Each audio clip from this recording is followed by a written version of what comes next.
Le Sénat se penche aujourd'hui sur une proposition de loi visant à mieux réprimer les viols et agressions sexuelles sur mineurs.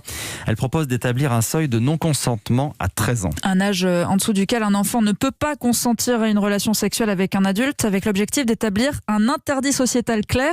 Mais Marion Dubreuil, que dit aujourd'hui la loi française et comment est-ce qu'elle sanctionne les pédocriminels ? Eh bien aujourd'hui, il n'y a pas d'infraction spécifique pour punir un viol sur un mineur. La minorité de la victime, c'est une circonstance aggravante qui permet de durcir les peines. Par exemple, un violeur encourt 10 ans de prison lorsque sa victime est majeure. C'est 20 ans, 2 fois plus quand la victime a moins de 15 ans, qui est l'âge de la majorité sexuelle en France. La notion de consentement, dont on parle beaucoup ces derniers jours, elle n'existe pas en tant que telle dans le droit pénal français. Pour prouver un viol devant la justice, il faut pouvoir établir au moins un élément constitutif de l'infraction. Il y en a 4. Il s'agit de la contrainte, de la menace, de la violence et de la surprise. La contrainte, elle peut être physique, mais aussi morale. Et c'est une manière de prendre en compte la vulnérabilité des mineurs.